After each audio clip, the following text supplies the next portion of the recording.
For many people around the world, the Advent season is associated with special traditions. In Germany, for example, children place a freshly cleaned boot in front of their front door on the eve of 6th December, St. Nicholas Day, and hope that it will be filled with presents overnight. This custom goes back to one of the most popular saints in all of Christianity, namely St. Nicholas of Myra, who is associated with a custom kept alive today, not only in Germany but in many countries. Although Nicholas is a very well-known saint, reliable historical information about his life is scarce, as it has been handed down exclusively in hagiographical form. The only consensus seems to be that Nicholas was the bishop of the Lycian town of Myra, Derme, Turkey, on the coast of Asia Minor in the first half of the 4th century. More detailed hagiographic accounts of the life of the holy bishop, which have survived, can only be found dating from the early 9th century onwards.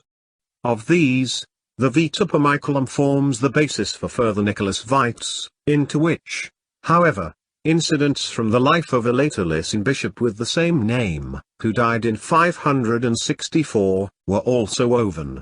Accordingly, the hagiographic figure of Nicholas probably corresponds to a fusion of these two bishops.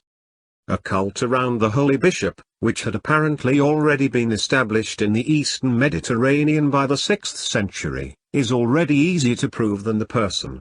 After all, the historiographer Procopius reports that Emperor Justinian built a church dedicated to Saint Nicholas in Constantinople.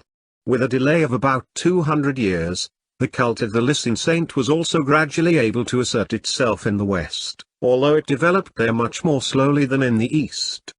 It was not until the 10th/11th century that Nicholas became one of the most popular saints in the Latin Church also. This may have been connected, among other things, with the transfer of the bishop's bones in 1087. In the course of this, it was merchants from Bari who illicitly stole the relics from Nicholas' tomb in Myra and took them to their city in Apulia, where they are said to lie in the Basilica of San Nicola to this day. It is not surprising that many legends have been developed around such a popular and sought-after saint.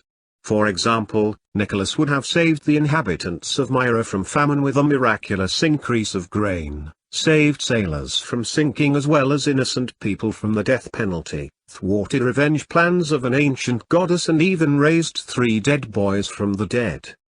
This highlights the parallel to the equally numerous patronages of Saint Nicholas, who is considered the patron saint of children, prisoners, seafarers and merchants. The custom of the boot described at the beginning can also be traced back to such a legend. According to this, Nicholas passed a house one day where a man lived with his 3 daughters. Since the father had fallen into great poverty through no fault of his own, he could neither marry off the young women nor provide for them himself. Therefore, he saw no other way out than to place them in a brothel in order to be able to finance the necessities of life. However, Saint Nicholas saved the 3 sisters from their fate by throwing pieces of gold through the window of their house at night, thus ensuring the women a dowry for marriage. It is therefore the motif of the nightly gift-giving by Saint Nicholas that motivates children today to put their boots on the doorstep and expect presents.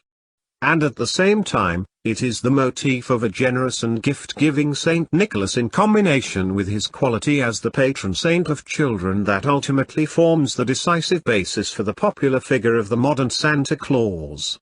Thus it is apparent that Saint Nicholas, who is commemorated on 6th December in both Western and Eastern churches, is a natural part of Advent for many people, especially children. In iconography, Saint Nicholas is depicted in bishop's regalia and with 3 golden spheres or apples, and sometimes accompanied by the 3 boys raised from the dead.